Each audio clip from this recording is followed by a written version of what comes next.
So in total, he got a $41,000 check, and then I drove to the title company to pick up my $27,000 check. Awesome. And it was crazy. Awesome. Come on. Ring that victory bell. Come on. I've been waiting for this one. You got to ring it harder than that.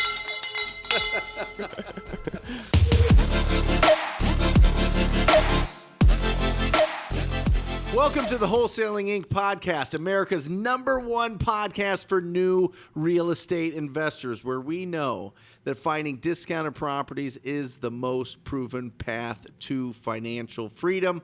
I am your host, Brent Daniels, Mr. TTP, Mr. Talk to People, and I am telling you this right now. If I can do this business, so can you. So let's get started. The guest that I have on the podcast today is doing everything backwards. He came right out of the gate. He found out about wholesaling real estate, and in his first year, he did over $200,000. And then he went and got a full-time 9-to-5 job. If it sounds crazy to you, it also sounds crazy to me, but we're going to unpack everything because he's got a unique ability to find really, really great deals, really great land deals, and we're going to break it all down and really pick his brain and find out how we can go and implement that into our businesses, into our markets as well. It is my pleasure to bring on Corey Hayden from Houston. Corey. That's me. Welcome. What's up, Brent? How you doing? Well, first of all, thank you for your service. You're a 5-year Marine. Yeah, Once a Marine, always a Marine. That's what they say. That's what they say. That's awesome. And you got into this industry from listening to Max Maxwell, my friend Max Maxwell. Yeah, essentially. Yeah. Kind of just stumbled across it on YouTube. I don't really know how, to be honest. I don't know what the algorithm had in mind for me, but stumbled across Max Maxwell, went down the rabbit hole of wholesaling, found you. And then, within days, literally days, I was like trying to figure out how to pull a list and cold call. So. You just knew. Yeah, I was like, well, if this is as easy as they make it seem on YouTube, I should be able to make some phone calls and figure something out. And I did. I just jumped in. Well, let's talk about that because it's not easy. It's simple. It's simple, but it's not easy. It's not easy, right? Yeah. It's conversations, having quality conversations with people that have personal problems with their property, with distressed property owners, and making offers. Yeah, conversations absolutely. And offers. That's what we talk about a lot. I'm sure people are sick of me saying conversations and offers, but it's the absolute core of our business. That's all it is. And if you keep that in mind, you don't have to overthink and get stuck in the education loop, and you can go out and take action. Yeah, absolutely. Which you did. Yeah. I have a funny story actually about that. I started cold calling, like I said, within a couple of days, and I didn't plan for anybody to say yes. So the first guy that said yes, he would consider a cash offer, I hung up on him. I didn't even know what to do. I hung up on him because I didn't know what to. I got so nervous. I hung up on him, and I kind of had to compose myself. And I called him back, and then I ended up going on an appointment, an unqualified appointment. The houses definitely were cash offer type houses. There was 2 of them. It didn't work out, but I learned a lot. So. Well, listen, the first time you get that first yes, then you realize, oh wait, this is just the start. Yeah. There's 16 other steps that I need to take to get this all the way through and done and get paid on it and make it a huge blessing for the seller and a huge blessing for the buyer. Yep. But yeah, it truly is. I can't tell you how many people. It's not the fear of failure. It's the fear of success because you don't know what the next steps are. Yep. That's why it's so important to squat up, to find your tribe, to find people that are doing this business so that you can ask those questions and feel confident. Yeah, for sure. Absolutely. I hired, not hired, I got a mentor too in Houston once I found somebody and things went, different directions. So being a part of TTP and having someone right there in Houston, it's amazing. With me, it was a game changer. How did you find the person in Houston? Because I think that was something that really tripped me up for a long time. Was I felt like if I went and if I wanted to start a relationship with somebody that was like a millionaire, a real estate millionaire, that they would just blow me off, or I wouldn't provide any value to them, or I wouldn't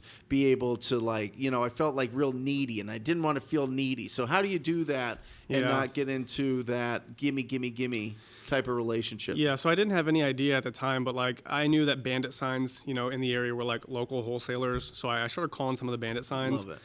And I had a couple people that basically were like, no, dude, no, essentially. And I ended up linking up with one guy, and I just asked if we could go out for lunch. And he said, yeah. And I, of course, offered to pay for lunch. And he essentially was like, "Hey man, if you read these 2 books, which it was like Rich Dad and like Think and Grow Rich, Yeah. we'll talk, you know." And I was like, "Well, I already read those," and I Yeah. did. I had read both of them at the time, and it kind of just formed into this partnership. Honestly, I think once he saw that I was serious, you know, because I was cold calling every day, I was coming to him with questions saying, "Hey, I got this lead, I got this person, this house, you know, what do I do?" And then he was like, "Okay, I mean, this guy's for real. Like, he's serious, you know." Love it. We ended up forming a partnership together, and I was cold calling for him, and he was handling dispo, and we made. I mean, that was my first year, you know, and the business ended up. Well, it's amazing what happens when somebody can guide you through those first few deals, for sure. Oh yeah. You know what I mean? I remember I was in a brokerage meeting because I have a real estate license, and I was in a brokerage meeting in 2013, maybe 14. And Brian North, the owner of the company, was talking about calling for rent by owners. Yeah. Right? Just off of Craigslist or off of Zillow. The Facebook Marketplace really wasn't a place to find it there, but you certainly can now. But I would call. I kept calling these for rent by owners, and I talked to this guy Stan, and Stan owned like 80 properties, and I was like, "How do you do this?" And he's like, "Come on, I'll take you to coffee." Yeah, like the for rent, but the people that are still doing the property management and they own a bunch of properties, they love real estate. They love talking about it. Right. So I mean, that's a tip for anybody that's out there looking to find somebody that's actually a real estate investor. Call the for rent by owners and see if you could take them out for lunch or coffee or something, and see if they're open to it. And it sounds it's kind of the same technique that you use to start building that local relationship. Yeah, That's and we're awesome. still working together to this day. I still take him land deals every now and then and say, "Hey, like, got a weird situation here. What do I do with it?" Or, you know, "Hey, can you comp this for me just to double check my numbers?" And yeah. So, why do you have a job? And What are you doing? well, We're entrepreneurs. Like the Yeah. last thing we want is somebody to control our time, to control our schedule. Right. Yeah. Well, I'm a full-time police officer. I wanted to be a police officer ever since I got out of the military. I had some setbacks and some hurdles to get over to get hired, and it took me from 2018 to up until the beginning of 2022 to get hired. And I was flipping land from late 2020 up until that point. But it's just something I wanted to do. The higher calling, I guess we'll say, the sense of purpose and fulfillment, that kind of stuff. Real estate's cool. I mean, I really enjoy real estate. But I think you've said it before. It's kind of like a vessel, right? It's not necessarily my purpose, but it is the vessel, I think, to get me somewhere else. Yep. And the policing thing is just something that I enjoy so What far. does it fulfill? It fulfills your need to give back, to protect the community, to like where. Yeah, those things. What is that? Those things, and there's a camaraderie, I think, that comes along with being a police officer. I mean, it was definitely prevalent in the military. And when I got out of the military, I definitely struggled a little bit with the whole I guess sense of belonging and feeling lonely. But there is some parts of policing as well that are very similar to the military, and I just enjoy it. And again, like we were just talking before this, the salary. I mean, I know you hear it all the time. People say, "Hey, like, get out of your 9 to 5 as quick as possible." But I'm telling you, there are benefits to having a salary to put into a business. And it doesn't even have to be real estate, you know what I mean? But having a decent salary has allowed me, even since I've been on, just to take more risk with real estate. I mean, I can spend more money on marketing. Mm-hmm. I can buy more properties because I buy, my land with my own cash. Mm-hmm. I can just throw money at stuff, honestly. So how do you balance? The time. I mean, obviously, I don't think that you're taking calls from leads while you're on the clock. So you have to kind of balance that type of thing, right? Yeah. And so, how do you find that balance? So I send direct mail, and I mostly mail in Houston. And I'm sure if there's anyone out there who knows anything about Houston, it's a pretty competitive market. Even though I'm going after land, it's still very competitive. There's a lot of, up and coming developing areas in Houston. I guess what I'm getting at is you have to send a lot of mail to get any normal amount of phone calls. So I don't get hundreds of phone calls. Sure. You know what I mean? And I get 3 days off every week from the PD anyway. So Tuesdays, Wednesdays, Thursdays, and then Friday up until about 8 p.m. I can take calls. So, I mean, I have a lot of time to answer the phone. Sure. And if I don't answer, which is rare, people usually leave voicemails because I do have my voicemail set up that says, "Hey, like if you're calling about a property, leave your name," and then I just call them right back. And it really isn't a problem so far. I've noticed pretty good at getting back with people. Do you have to time your mail? so that you get because my experience with mail, we send out a bunch, and within the first 24 to 48 hours of sending it out, we'd get the bulk of the calls. Yeah. I mean, are you timing it for your days off? I am, yeah. It's about, so I use Click-to-Mail. Yeah. Click2mail.com. I send postcards. I do my whole month's mail all at once, one setting. I send out about 4,000 postcards. Usually I do it on Saturdays or maybe Fridays. And then I'm getting phone calls come Tuesday, Wednesday. And that's when you get the bulk of the calls. I'm off, I've had some sleep, and I'm just sitting at home waiting for the calls. Why postcards and not letters? That could be a lengthy question. But for, let's just say Houston, again, being like a competitive market, the land isn't, you're not really finding land for 25 cents on the dollar in Houston. And letters and like blind offers is, in my opinion, for more like rural, vacant, like cheaper stuff. Yes. In Houston, I've noticed that you have to just put something in front of them to start a conversation. And I feel like if I can get on the phone with them, it's usually, it's better that way to go from there. Plus, most of my offers start at 50% in Houston. And that, for a lot of land people, that's like, whoa, that's high. But in Houston, you can offer 60%, 70% and still make crazy fees. So with land, at least. Amazing. Yeah. We're going to unpack that. I just want to kind of clarify something that you said there. A lot of training that I've been through, that my company has been through, that Jeremy, my disposition manager, has been through with land, is go after rural land that is behind in property taxes, send them an offer. Yeah. Literally just send them an offer. You take the tax assessed value. You go to 10% of the tax assessed value, and you just send out offers. Yeah. And by the way, people would sign these offers and send them back to us. Yeah. And then we'd start the process of building relationship with them and seeing what's going on. It works. It definitely works. But in our business, we were making like $500 a deal, $700 a deal, which is still good money, but you have to do a tremendous amount of volume. Our average deal size, income-wise, gross for a wholesale deal is $35,000 this year. So you got to do 70 of those deals. It's not worth it. And it really is a lot more work to be able to do it. But it is a good technique if somebody just wants to add $2,000, $3,000, $4,000 to their income a month. It's a really great option to be able to do that. And there's Brent Bowers is absolutely incredible, who's on this podcast and can explain all that to anybody. I mean, he's the land master. But how do you do it? So you send out the postcards. Are these in areas that are closer to town? These are in like the path of progress? Yeah, so in Houston specifically, because I recently did branch out to some other markets, but in Houston specifically, since I live there, I think I have a leg up because I understand where people are moving, the cool neighborhoods, the trendy areas. I am picking, essentially I'm just getting on the MLS, honestly. I'm getting on the MLS and I'm looking at zip codes specifically where I know there's gentrification or a lot of new development, stuff like that. For me, it's really just about market value. I'm trying to pick area where the market value on certain size properties is, let's just say, in the ballpark of $50,000, because if I cut that in half, I can make a $25,000 offer and then buy it, and then I know I can sell it for its full market value, usually. So for me, it's just picking an area where the market value is something affordable for me, where I can cut the offers in half and go with that. And you buy them. I buy them with my own money. You're actually flipping them. Yes. So you're not just assigning. I assign some. Okay. If the numbers, if I get I'll just make up a number, I guess. If a property's worth $120,000, I don't really want to tie up $60,000 of my own money. I'll lock it up under an option, like a 90-day option or something, and double close it or assign it. Yeah. You'll assign the option? When you say option, you mean purchase contract? Yeah, I'll use a purchase contract, and it's really simple. I'll just say, hey, Mr. Seller, I'll do, if you give me 3 months to sell your property, I'll put up $500 option money. But if I don't sell it, you can keep my money. You know what I mean? My $500. That's usually if I'm very confident that I can move the deal.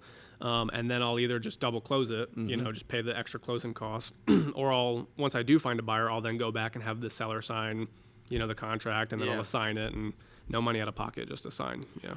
So are you putting it under an option contract, or are you just doing a regular purchase agreement? Regular purchase agreement with Earnest money. An Earnest money and an option money. Yeah. You're doing earnest and option? I do both. Yeah. Yeah, I mean, it makes people. I think it makes your common everyday sellers more comfortable. I mean, but to be honest, I've never even had anybody question me about earnest money. Right. No one's ever even said, "Well, you're only putting up $10 or Right. $20 or Yeah. No one ever says anything. So, But your option money is 500? it depends on the deal. Sometimes I'll offer 100 or 200. If it's a good deal, I think I'll offer something more like $500. Yeah. Yeah. Why land? It's easier. So again, I mean, I don't want to, I guess, make people think that it's like a cakewalk and anybody can do it. We were having this conversation before, It's simple, but it's not easy. But I will say that with land, you don't have the after repair value. You don't have the calculations on repairs. You don't have contractors and lock boxes. And with sellers, you don't have usually like an emotional attachment to the land. Right. It's just... Usually this is how it goes. Hey, Corey, I got your letter or I got your postcard. I inherited that piece of land 15 years ago. I'm behind on my taxes. I'm never going to do anything with it. What will you pay me? Just what will you pay me? Yeah. So it's simple, much more simple. And where are you pulling your lists from of these lots? So I've been using ListSource. I've Okay. really never used. Love it. I mean, I have used other list providers. Sure. But I have found that ListSource data is the most up to date and accurate. It's fantastic. It is. I mean, I think it's 20% better than the other data providers, the batch leads or the prop streams, but it's more expensive. I mean, you get the discount. I get the discount. You're in the Rhino and tribe. It's excellent. It is excellent. Which is, you get it at 3 cents instead of like 9 cents an address, which really helps out. But it's huge. phenomenal data. Yeah, I've pulled data from PropStream and like niche lists from other people, and I've seen outdated data with ListSource. I mean, I closed on properties in my LLC and then pulled data, and like I'm in that data as the owner, and I'm like, wow, that was quick, real fast. Yeah. So they do a phenomenal job, and I think a lot of people get their data from the same source, but it's not as fast. That's what I mean by 20%. It's like 20% faster data, which is really, in our business, time kills all deals. So the faster you can get to it, the better. Absolutely. Yeah. Yep. That's awesome. So you're sending out these 4,000 every single month. From those 4,000 postcards, how many calls do you typically get?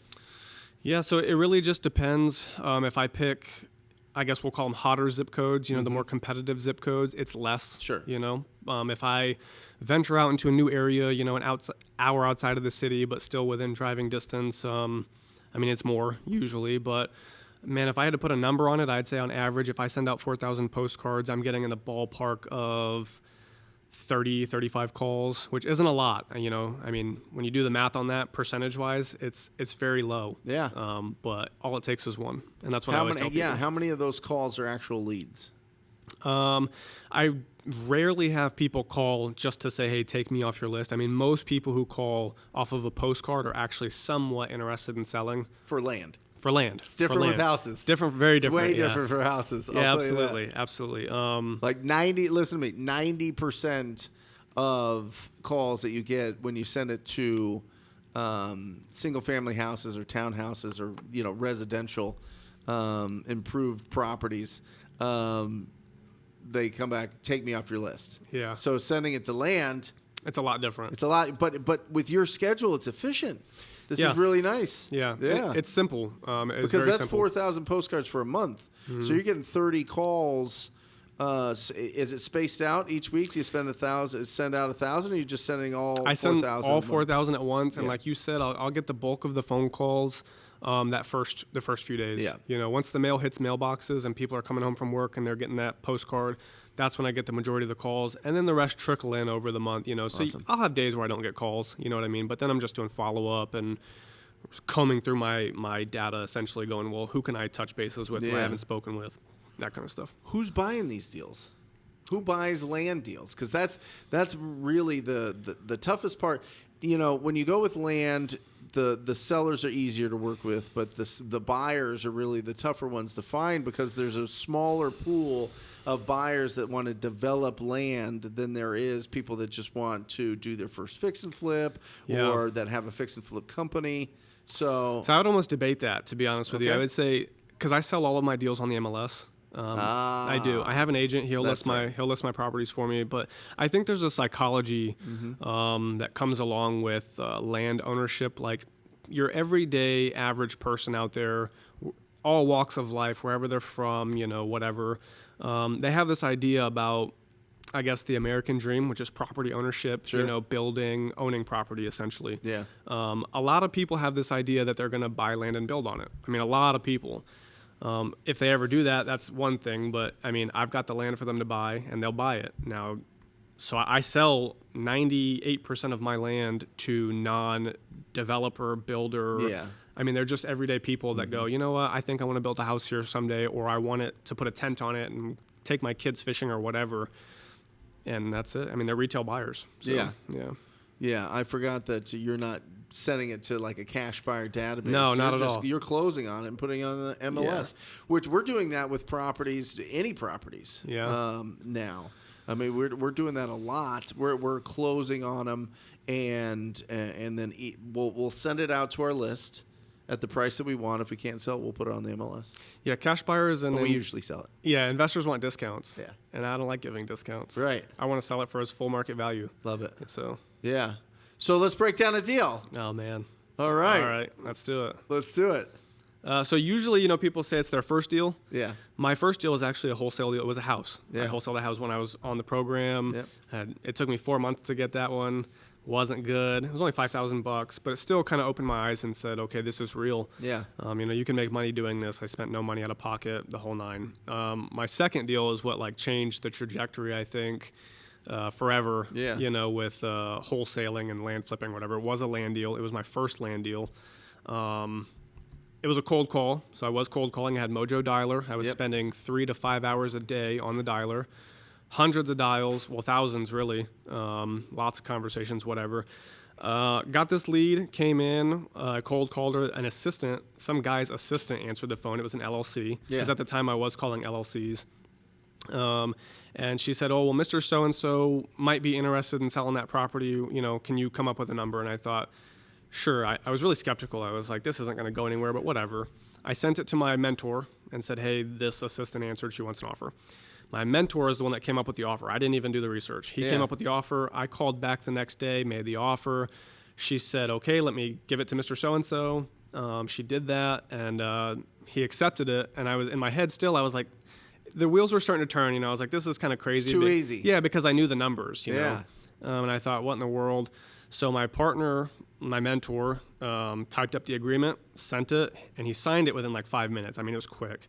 And again, I was like, this is crazy. I don't see where this is going to go anywhere, but whatever. The numbers are this. So we contracted the property for $75,000. And we had Piece of land. a piece of land. It's an 1.5 acre commercial lot in southeast Houston. It'd be perfect for a gas station. How did that end up on your list?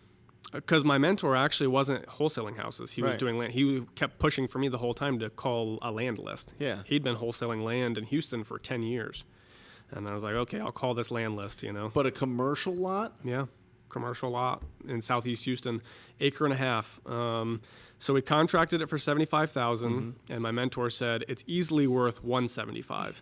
And I was like, no way, whatever. Even if you think it's worth that, we're not going to sell it for that. So he actually ended up buying it with hard money. He closed on. He was that confident. I wasn't. Yeah. But he texted me actually right after the guy signed the contract, and I'll never forget it because he texted me verbatim. He said, you're going to make somebody's salary on this deal. And that's what he said. Yeah. And I was like, no way. Dude, Yeah. Whatever. And less than a month later, we sold it for $175,000. Yeah. And I agreed to a 60%, 40% split. Sure. So he got 60, I got 40 because he ate the hard money costs Yeah. and stuff like that. So in total, he got a $41,000 check, and then I drove to the title company to pick up my $27,000 check. Awesome. And it was crazy. Awesome. Come on. Ring that victory bell. Man. Come I've on. been waiting for this one. You got to ring it harder than that. Yeah. That is awesome. Congratulations. Yeah, I appreciate it. How'd that feel? It felt good. Yeah. It felt really good. I actually paused in the title company parking lot, and I was just looking at that check, and it said $27,350. And I called my wife actually, and I was like, dude, I just made $27,000. It was crazy. It was nuts. Were you shaking? Yeah, I was really like, I couldn't believe it. You know? Right? I was like, because in total, like, no joke, I probably spent, man, if I had to guess, less than 2 hours on the deal. I mean, Right. a couple phone calls, waiting on some signatures, and then just waiting for it to sell. Listen, the deal of a lifetime comes around once a week. Yeah. It does. Absolutely. I mean, it really does. An old Dolph DeRoos quote. I mean, it's absolutely incredible what happens. And all you did was pick up the phone and call somebody and ask them if they would consider an offer on their piece of land. Yeah, that was it. Not even that. You talked to the assistant. Yes, I never talked to the owner. What? Never talked to the actual owner. I don't even know who he is. Yeah, no idea. Oh, my gosh. I love this business. Just like that, right? I mean, it can happen just like that. Anybody that's out there and you're feeling, frustrated by talking to thousands of people and hundreds of people Yeah. and whatever, you come across these. It's inevitable. It will happen. Yeah, inevitable is a good way to put it. It really is. If you get on the phone every day or if you send out mail every week, you're going to get that person that calls and just says, hey, man, like, I'll take anything. I don't even care. I mean, I've had people give me land for free. Yeah. That's worth money. Oh, yeah. So, Yeah, we've had people deed over land several times. I mean, we Yeah. didn't make much from it, but it was free. yeah. The return on investment was nice. Yeah, I made $21,000 on one recently where a guy wanted to give it to me for free. For free. Yeah. I paid him $5,000 just out of good conscience. Sure, of course. And I flipped it a week later Yeah. for $29,000. I love it. Yeah. Absolutely. So it's out there. You just got to talk to So people. what's your goal with real estate? I mean, you love the camaraderie, you love your community, and as in law enforcement, as a police officer, you've got. I mean, it's not an easy job for No, sure. no, not at all. I mean, I think, and this is just my opinion. I think nurses and police officers see people at their absolute worst. Yeah, on absolutely. their worst day, and I have so much respect for everybody, but especially people that decide they want to serve in nursing and in law enforcement.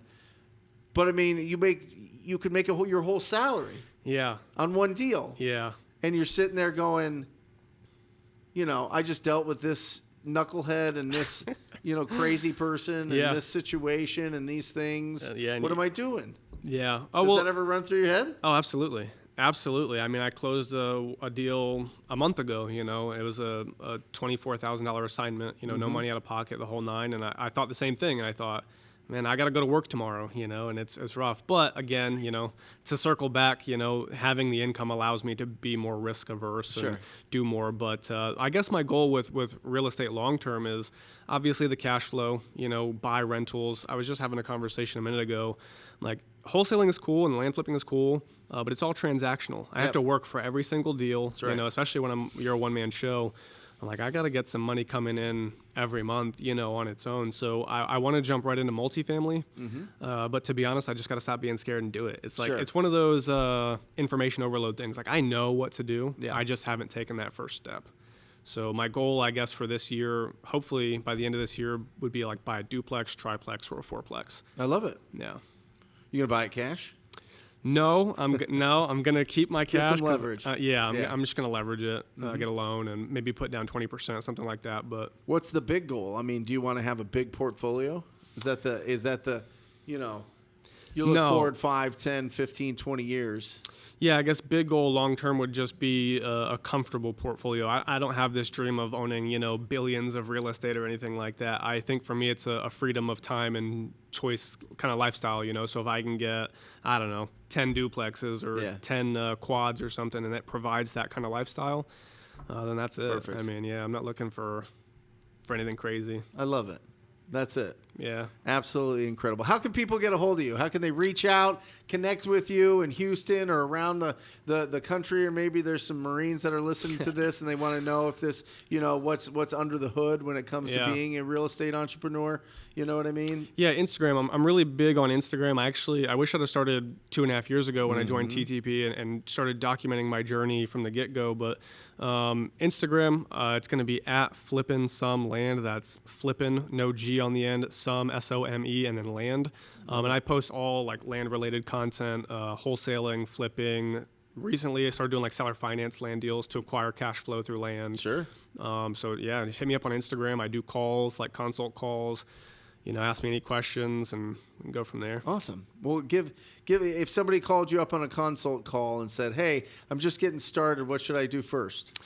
Yeah, first step I would say would just be to, it sounds a little vague, but I would say to start watching some content on YouTube, because you get the people that do call and say, hey, I literally just found this out. What do I do? Okay. Sure. You got to watch some content. You got to, become familiar with some of the terminology and the basic gist and the concept. But honestly, I say just jump in. And jumping in is spending some money on mail or buying a list and getting on the phone and hand dialing. Mm-hmm. I didn't even have Mojo. I was hand dialing at first, like hand dialing every phone number. It's just taking action. Awesome. Call, fumble your way through the phone calls, sure. Mess stuff up. Massive imperfect action. That's it. Right? Corey, thank you so much for being on here. Thanks, man. I appreciate that. You having awesome. me. We'll put your Instagram handle in the show notes, and absolutely incredible. Literally, you started in 2020 and have been off and running, and in 3 years with nobody, I assume, in your background and your life being really big real estate entrepreneurs, you've blazed your own path and done an incredible job, and you keep serving the community and law enforcement, but also as a real estate investor. You're double dipping, man. I am double dipping. Get on you. I tell people you can learn anything on YouTube. Yeah, you can learn anything on YouTube. It. So get on YouTube. That's it. Well, listen, step number 1 is you got to pick your tribe. You got to be around people. Don't be an island by yourself. Number 2, pick a model, right? Everything's already done. Everything's already laid out. Number 3, do your first deal. Yeah. Proof of concept.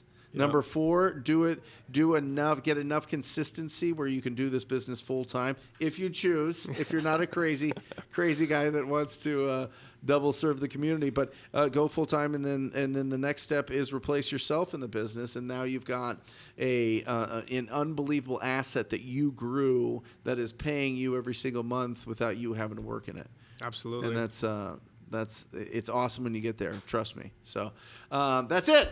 That is our podcast for today. If you're interested in joining the most proactive community in real estate investing, go to wholesalinginc.com. Check out what it's all about. You are powerful. You are ready to go out there and make an impact in your community. If you need some help with that, some support, and you want to cut to the front of the line and not spend a bunch of years trying to piece this all together, check us out, wholesalinginc.com, wholesalinginc.com. And that is it for our show. We love you guys. We support you guys. Thank you, Corey, for being on here. Thanks Absolutely for having me, Brent. incredible. I appreciate it. And we'll sign off as I always do, encouraging you to go out there and talk to people. Till next time. Love you guys. See ya.